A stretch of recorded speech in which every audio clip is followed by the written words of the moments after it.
बघा, मी बाबासाहेब आंबेडकरांना मानणारा कार्यकर्ता आहे. मला फ्रीडम ऑफ स्पीच आहे. आता वाल्मिकींनी जे लिहिलं तर तुम्हाला गुन्हा कोणावर दाखल करावा लागेल ते मला नाही बोलायचं. आता परत नवीन कॉन्ट्रोवर्सी नको. त्यामुळे मी गुन्ह्या बिन्ह्याला घाबरत नाही. लॉजिकली तुम्हाला माझ्याशी बोलायचं असेल तर या बोलायला. बाकी तुम्हाला लॉजिकच मान्य नाही हे दिसतंय, त्यामुळे मी खेद व्यक्त केला. अजून काय करायचं. नाशिकच्या साधू संतांनी तुम्हाला म्हटलंय की तुम्ही आमच्याकडे या आणि ते धार्मिक त्याचा संदर्भ देऊन सिद्ध करून कोण साधू संत आहेत ते? सगळे जे आखाडे कोण कोण कोण मला एक नाव सांगा. सुधीरदास महंत सुधीरदास आहेत ना. त्यांनीच कोल्हापूरच्या महाराणींना वैदिक का पौराणिक ह्या वादात अडकवलं होतं. जो शाहू महाराजांबरोबर वाद झाला होता ना, वेदोक्त पुराणोक्त, तर कुठली पूजा करायची तर त्यांनी महाराणींना सांगितलेली तुमची वेदोक्त पूजा होऊ शकत नाही, तुमची पुराणोक्तच होईल. तेच ते सुधीरदास. अजून त्यांच्या खूप कहाण्या सांगण्यासारख्या आहेत, पण मी त्या संत माणसाचा आदर करतो, रामकृष्ण हरी, म्हणून त्या माऊलीचा आदर करत मी काही बोलत नाही. पण ज्याच्या डोक्यात आजही पुराणोक्त आणि वेदोक्त बसलेला आहे, आजही वर्णव्यवस्था बसलेली आहे, त्यांच्याबद्दल मी काय बोलणार.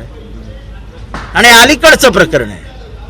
त्यामुळे आनंदवेद आहेत ब्राह्मण महासंघाचे, त्यांनी या सगळ्या प्रकरणात असं म्हटलेलं आहे की तुम्ही खेद व्यक्त करता की दिलगिरी व्यक्त करता याबद्दल. असं आहे की खेद म्हणजे खेदचा अर्थ तुम्ही लावा ना. शाब्दिक प्रयोग काय आहेत ते आनंददेवांनी शोधावे. आता ते जे काय म्हणतात ते मी म्हणावं असं कधी शक्यच नाही. खेद व्यक्त केला म्हणजे मला दुःख झालंय.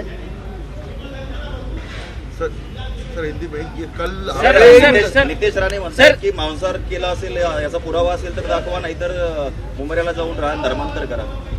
असं आहे की नितेश राणे वाचतात किती, ऐकतात किती, बोलतात किती, याच्याबद्दल अख्ख्या महाराष्ट्राला प्रश्न आहे. आज सगळे पुरावे ते उपलब्ध आहेत.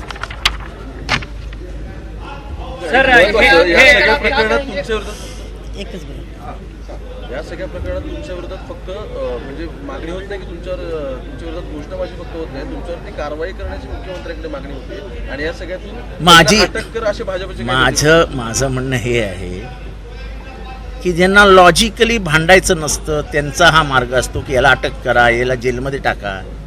माझी काय ना नाही आहे. अरे आमचा राम 14 वर्ष वनवासात गेला होता सत्यासाठी. अरे तो आमचा राम आहे, आम्हा बहुजनांचा राम आहे, क्षत्रिय आहे तो. तुम्ही अपहरण करता आमच्या रामाचं. तो आमचा मर्यादा पुरुषोत्तम राम आहे, शबरीचं बोरं खाणारा राम आहे, जातीपाती न म्हणणारा राम आहे. रामराज्य त्याचं कसं असावं तर सगळं जनता सुखी असावी असा राम आहे. आणि तो राम आमच्या हृदयात आहे, आमच्या फक्त तोंडात नाही आहे. आणि राम राम राम जे करतायत त्यांना मला एक सांगावं असं वाटतं की तुमचा राम तुम्हाला बाजारात निवडणुकींसाठी आणायचा आहे. आमचा राम जन्मापासून आमच्या हृदयात आहे आणि तो हृदयातच राहील. सर याच रामासंदर्भात तुम्हाला प्रश्न विचारायचा आहे की 22 तारखेला जे राम मंदिराचं उद्घाटन आहे त्याकरता तुम्ही जाणार का? मग आता ठाम आहात का? हे बघा, कुणाच्या बोलावण्यावरनं मंदिरात जाणारा मी माणूस नाही. आणि बोलवणारे कोण, रामाचं दर्शनाला बोलवणारा कोण, मला जेव्हा दर्शन घ्यायचं तेव्हा मी घेईन. अरे माझे राम आहेत. बालपणी इथला गोराराम आणि काळाराम हे पंचवटीत, तुम्ही नाशिकला गेले की पंचवटीत तुम्ही जा, गोदावरीच्या किनाऱ्यावरती गोराराम आणि काळाराम आहे. त्या दोन्ही मंदिरात दरवर्षी जाणारा मी माणूस आहे. एका गुहेतनं दाखवावं लागतं एका रामाचं दर्शन घेण्यासाठी. मी जिथे राम गेले होते, राम जिथनं गेले, श्रीराम प्रभू श्रीराम, त्या गावचा माणूस आहे मी. तेव्हा मला रामाबद्दल कोणी सांगण्याचा प्रयत्न करू नये. सगळ्या विषयामध्ये एक महत्त्वाची बाब अशी आहे, तुम्ही या सगळ्या विषयामध्ये बोलताय, अगदी संदर्भ घेऊन तुम्ही सगळा विषय मांडलेला आहे. असं असताना तुमच्या पक्षातले इतर जे नेते आहेत ते मात्र कुठेही बोलताना पाहायला नाही. पण मला मी एक तुम्हाला सांगतो, ट्विट केलंय आणि त्यांना म्हटलंय की असं बोलायची गरजच नव्हती. रोहित पवार काय बोलतात ह्याच्याकडे मी फार महत्त्व देत नाही आणि मला काय फार त्यांच्याविषयी बोलायचं नाही. अजून लहान आहेत, पहिली टर्म आहे त्यांची. राहिली गोष्ट आपण काय बोलू विचारत होतात, आपण संदर्भ पक्ष असा आहे की नेहमी शरद पवारांचं एक नेहमी मला सांगायचं असायचं की जितेंद्र सामाजिक बाजू सामाजिक आशय मांडताना पक्ष त्याला जबाबदार नाही. पक्ष कधीही सामाजिक आशय ठरवत नाही. याचं ज्वलंत उदाहरण म्हणजे मी जेव्हा पुरंदरेंच्या विरोधात उतरलो तेव्हा आमचे प्रदेशाध्यक्ष तटकरे यांनी मला सांगितलेलं तू जाऊन पुरंदरेंची माफी माग. मी जरा घाबरलो होतो म्हणून मी पवारसाहेबांना फोन केला. पवारसाहेबांनी सांगितलं की तुझा इतिहासाचा अभ्यास आहे, तुला जे योग्य वाटतं ते तू बोल, त्याच्यामध्ये पक्षाचं काही घेणं नाही, कारण का पक्ष हा कोणाची सामाजिक भूमिका ठरवत नाही. सर, पण अशी एक चर्चा सुरू पण- झालेली पण आहे याच- की तुम्ही पक्षामध्ये एकटे पडलात या विधानामुळे. अहो पक्षामध्ये मी एकटा पडलो असतो तर एवढी लोक माझ्या मागे उभे राहिले असते का? पण कोणते नेते मंडळी अहो आपल्या नेता काय करतात, मी स्वतः आहे ना जिवंत. सर पण मी तू मला बघतेस ना कित्येक वर्ष मी कुठलाही प्रश्न एकटा लढतो. मी पुरंदरेचं प्रकरण लावून धरलं, 3 महिने राहून धरलं. शनिवार वाड्यावर होणारा सोहळा शेवटी सरकारला एका बंद खोलीत राज्यपाल भवनावर घ्यावा लागला, तेव्हा पण मी एकटाच होतो. लढाई करताना माझ्या बरोबर किती आहेत हे करून जर लढाईला उतरला तर आयुष्यात लढाई लढू शकत नाही. सर पण रोहित पवारांनी थेट तुमच्यावरती हल्ला ठीक आहे ना. बोल ते म्हणतात अशा राजकीय व्यापाऱ्यांना जनता चोख उत्तर दिल्याशिवाय राहणार नाही म्हणून. असं ठीक आहे ना. तर अबुधाबीमध्ये जाऊन बोलणं खूप सोपं आहे. मुद्दा असा एक मिनिट असा मुद्दा उपस्थित होतो की तुम्ही पक्षाचं 2 दिवसाचं म्हणजे एक शिबिर आहे आणि त्याच्या मंचावर तुम्ही वक्तव्य करता, यामुळे ही पक्षाची भूमिका होती का? असं आहे की वक्ता आता कित्येक वक्त काय काय बोलून गेले, ती पक्षाची भूमिका नसते. शिबिर हे तुम्हाला जे पटत ते तुमच्या ज्ञानात भर घालून घ्या, जे नाही पटत ते सोडून द्या. शिबिर त्याच्यासाठी असतं. कुठलंही जेव्हा भाष्य केलं जातं तेव्हा कार्यकर्त्यांना पटतं तेवढं कार्यकर्त्यांनी घेऊ, जे पटत नाही ते सोडून द्यावं. यातला मुद्दा हा आहे की तुम्ही पक्षाच्या व्यासपीठावरती ते वक्तव्य पक्षाच्या करताय, व्यासपीठावरती आता त्याच्यावर वानखेडे बोलतायत.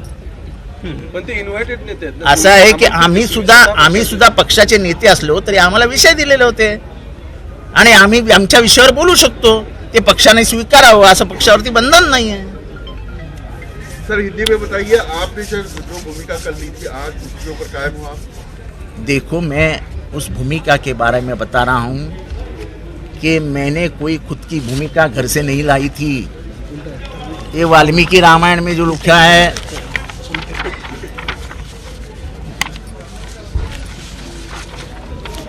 ये जो ऑथेंटिक वर्जन ऑफ रामायण लिखा है 1891 की किताब है, कलकत्ता में प्रिंट हुई है. कुछ IIT कानपुर ने इसके ऊपर बड़ा काम किया है और ये सब मैं जनता के सामने आपके माध्यम से रख रहा हूँ. ये तो मैंने नहीं किया. 1891 में जो लिखा वो वाल्मीकि रामायण का कथन किया है वो तो मैंने नहीं किया. तो श्लोक का हिदायत दे रहे.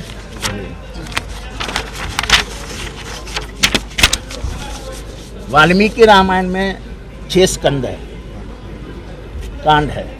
बालाकांड, अयोध्या कांड, अरण्य कांड, किष्किंधा कांड, सुंदर कांड और युद्ध कांड. इसमें का जो अयोध्या कांड है उसका 52वां सर्ग जो है उसका 102 नंबर का श्लोक क्या कहता है वाल्मीकि रामायण का, आप पढ़ लीजिए. सभी रामायण पढ़ लीजिए, आपको पता चलेगा.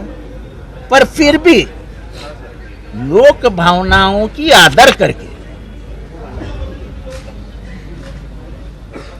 लोक भावनाओं की का आदर करते हुए इस विषय पे शायद किसी का दिल दुखा होगा. बहुत जन का दिल दुखा है. लड़कियां उठाने ले जाने वाले भी आज मेरे ऊपर कूद पड़े हैं, उनका भी नाम राम ही है. खेद व्यक्त करता हूं. आप कायम है इस विधान के ऊपर? मैं खेद व्यक्त करता हूं, इसका मतलब क्या होता है? मैं खेद व्यक्त करता हूं और आपको ये पढ़ने के लिए देता हूं. शाम को पढ़ के बताइए मुझे इसमें क्या है. और ये मैंने लिखा है क्या? राम मंदिर का लोकार्पण हो रहा है, सारे देश में रामलला की लहर है, ऐसा बीजेपी का कहना है. इस वक्त ये बयान करना गलत नहीं था? ऐसा है कि भावनाओं के आशय पे मैं बात करूं तो अलग बात है. अगर विषय के अभ्यास के ऊपर मैं बात करूं तो अलग बात है, लेकिन आज के बाद 22 तारीख तक लॉजिक पे बात होनी ही नहीं है, भावनाओं पे ही बात होनी है। इसलिए तो मैं खेद व्यक्त करता हूं, मैं किसी के ही भावनाओं को ठेस नहीं पहुंचाना चाहता हूं। आपके खिलाफ महाराष्ट्र के अरे मेरे खिलाफ अमेरिका में अब कर, आपको हिरासत में लेने की अरे मेरे खिलाफ अमेरिका में केस दर्ज करो। मैं केसेस से डरने वाला आदमी नहीं हूं। मैं बोलता हूं, एक जबान का आदमी हूं, और मैं बोलता हूं वो अभ्यास करके, मैं बोलता हूं अभ्यास करके बोलता हूं, बेमतलब बात नहीं करता हूं। ये मेरी आदत नहीं है। मैं जो भी बात रखता हूं रेफरेंसेस के साथ रखता हूं। अगर मैं वाल्मीकि रामायण का रेफरेंस रखता हूं तो इसका मतलब आप समझिए कि मैं अभ्यास करके आया था। पर फिर भी लोक भावनाओं का आदर करना सार्वजनिक जीवन में बहुत महत्वपूर्ण होता है। लोगों को दुखाना नहीं, ये हमको शरद पवार साहब ने सिखाया है। सत्य कितना भी कड़वा हो, वो कड़वा जहर आप खुद पी लीजिए, लेकिन लोगों को मत दुखाओ, ये साहब ने मुझे कहा है। इसलिए मैंने लोगों के प्रति जो खेद व्यक्त कर रहा हूं। और क्या तो लोगों को बुरा लगेगा, ये आपने कल नहीं सोचा था? देखो, भाषण जब एक आदमी वक्ता होता है तो वो भाषण सोच विचार से नहीं करता है। वक्ता वही होता है जो आता है बोल के निकल जाता है।